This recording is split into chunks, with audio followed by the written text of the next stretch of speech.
یزید پلید علیہ ما یستحقہ من العزیز المجید قطعاً یقیناً باجماع اہل سنت فاسق و فاجر و جری علی الکبائر تھا۔ اسی قدر پر ائمہ اہل سنت کا اتباق و اتفاق ہے، صرف اس کی تکفیر و لعن میں اختلاف فرمایا۔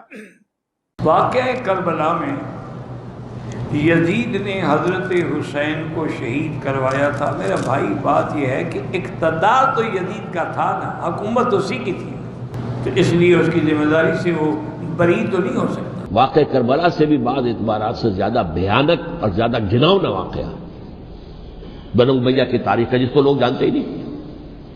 مدینہ کے کچھ لوگوں نے بغاوت کی اور انہوں نے اس کے خلاف فوج بھیجی، اور فوج کو جو مدینہ فتح کر دیا 3 دن کے لیے حلال کر دیا، جو چاہو کرو، یہاں جسے چاہو مارو، جسے چاہو لوٹو، جس کا گھر چاہو برباد کرو، جس عورت کو چاہو ریپ کرو، اور یہ مدینہ النبی کے اندر ہوا۔ تو اس لیے یزید کو بالکل معصوم قرار دینا یہ بھی غلط ہے، وہ مجرم تھا، لیکن اس کو اتنا لعنتی قرار دے دینا کہ گویا حضرت حسین کو اس نے قتل کرایا تھا، اس کا بھی کسی تاریخی مستند روایت سے ثبوت نہیں ملتا۔ لہذا صحیح بات یہ ہے کہ نہ لعنت اللہ علیہ کہو نہ رحمت اللہ علیہ کہو، خام خواہ میں فضول چیزوں میں پڑھنے کی بولو بھائی ضرورت کیا ہے؟ ہم تو یزید کو قرآنی جماعت نہیں مانتے۔ قرآنی جماعت تو صحابہ ہیں جن کے بارے میں سوچنا غلط کفر ہے،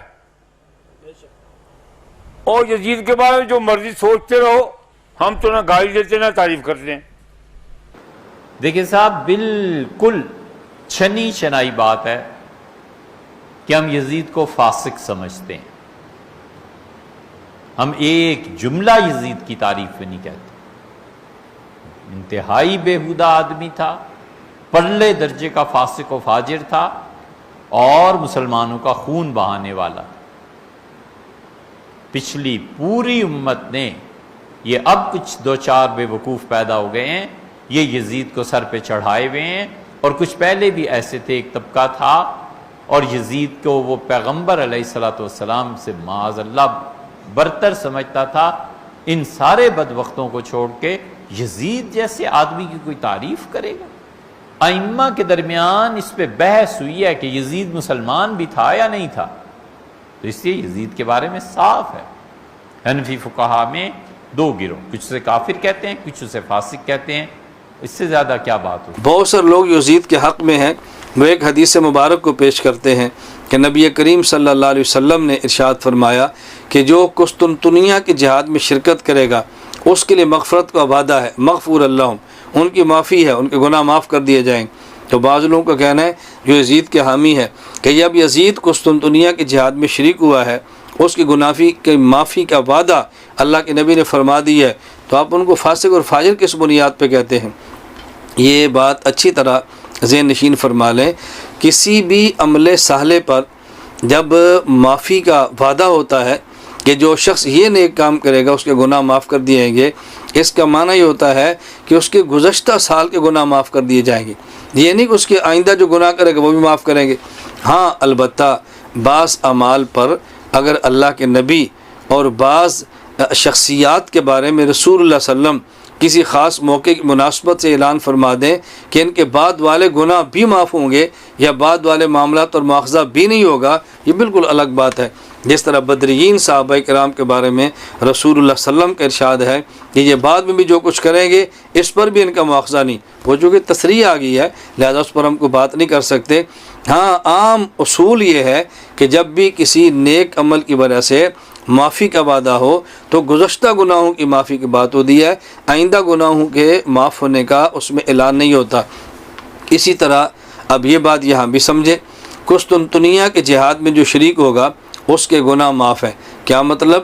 جو گزشتہ گناہ تھے وہ معاف ہیں، اور جو بعد والے گناہ ہیں اس کی معافی کا تذکرہ ہرگز اس قسطنطنیہ والی حدیث میں موجود نہیں، لہذا اس کو بنیاد پر آئندہ گناہوں سے بھی اس کو پاک قرار دینا یہ بات ہماری سمجھ سے بالا ہے۔ اس لیے جن گناہوں کی بنیاد پہ اہل سنت والجماعت کے اکابر اسلاف مشائخ یزید کو فاسق کہتے ہیں، وہ اس قسطنطنیہ کے جہاد سے پہلے کے گناہ نہیں بلکہ بعد کے گناہ ہیں۔ حضرت حسین بن علی کا قتل رضی اللہ عنہ بعد کا ہے، اہل بیت کا قتل یہ بعد کا ہے، یزید کا فسق و فجور یہ بعد کا ہے۔ اس لیے بعد والے گناہوں کو دیکھ کر ہم فاسق کہتے ہیں، اس سے پہلے والے گناہوں کو دیکھ کر فاسق نہیں کہتے۔ بعض لوگ کہتے ہیں جی وہ یزید بیٹھا ہوا تھا دمشق میں اور امام حسین شہید ہوئے کربلا میں کوفے کے قریب جا کے، تو امام حسین نے اس نے تھوڑا آرڈر دیا تھا بھائی، اس نے آرڈر نہیں دیا تھا، بعد میں اس پہ ان کے خلاف کارروائی کرتا۔ کس کے خلاف کارروائی کی؟ وہ راضی تھا، اس قتل پہ راضی تھا۔ جب کوئی آدمی، حدیث میں آتا ہے کوئی آدمی گناہ کرے اور دوسرا آدمی اس گناہ میں موجود نہ ہو لیکن دور سے بیٹھا اس گناہ پہ راضی ہو، تو وہ ایسا ہے جیسے گناہ میں شریک ہے۔ پہلا سیاسی گناہ جو ہے، عظیم گناہ، وہ دنیا کے روئے زمین کے جو سب سے اونچے درجے کے اولیاء اللہ ہیں ان کو شہید کرایا اس نے، ان کا پانی بند کیا، ان کو ایذائیں پہنچائیں، ان کو تکلیفیں پہنچائیں۔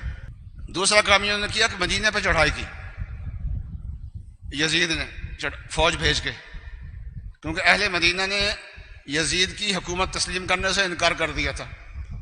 تو 3 سال کی حکومت کے بعد اس نے مدینے پہ اپنا لشکر بھیجا اور بے تحاشا قتل کیا ان لوگوں نے، اور مدینے کی بے ادبی کی، اور مدینے کی اینٹ سے اینٹ بجائی۔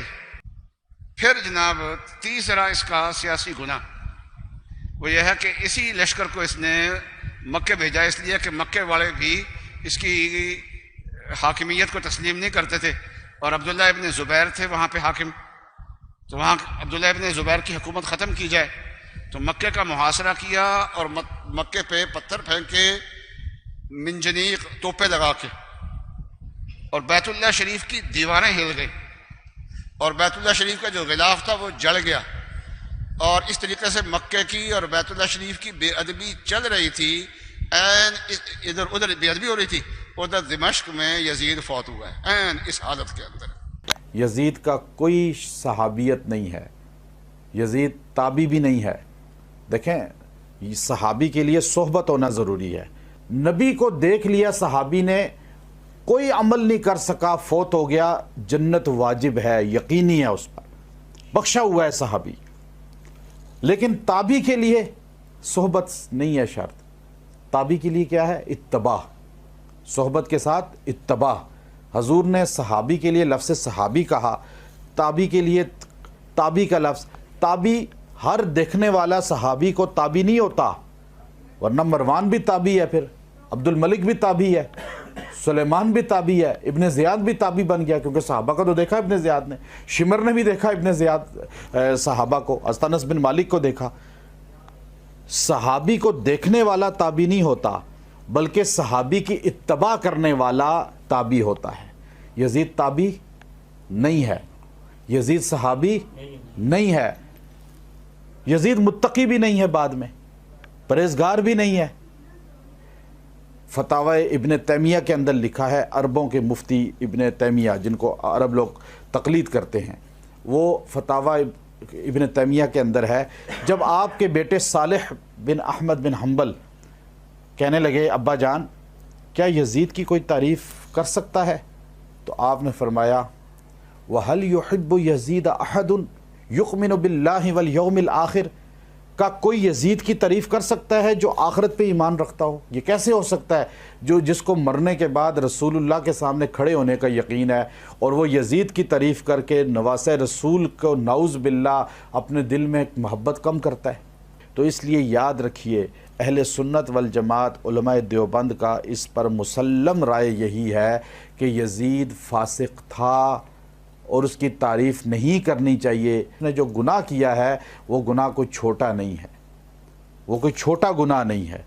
تو اس لیے ہمارے جو تعریف کرتے ہیں یزید کے مقابلے پہ حضرت حسین رضی اللہ تعالیٰ عنہ کو لا کر پھر یزید کو امیر کہہ دیتے ہیں، یا رحمۃ اللہ علیہ کہہ دیتے ہیں یا یزید کی تعریف کر دیتے ہیں، کل قیامت میں رسول اللہ صلی اللہ علیہ وسلم کے سامنے یہ لوگ شرمندہ ہوں گے، اس لیے کہ جس نے حمایت کا اظہار کیا قتل حسین پر وہ بھی جہنم کا ایندھن بنے گا۔ یزید جو ہے وہ بدبخت تھا، شقی القلب تھا، فاسق فاجر تھا، یہ سب علماء کا اتفاق ہے، اس لیے یزید کو پلید کہتے ہیں، یزید پلید لکھا جاتا ہے، اس کو رحمۃ اللہ علیہ نہیں کہا جا سکتا کیونکہ اس نے بہت بڑا جو ہے یہ گھنونا کھیل کھیلا، امام حسین جیسی پاکیزہ شخصیات پر یہ ظلم ڈھایا، لہذا وہ مسلمان تو تھا لیکن اس کا عمل جو ہے وہ مسلمانوں والا نہیں بلکہ بدترین انسانوں کافروں والا اس کا عمل تھا۔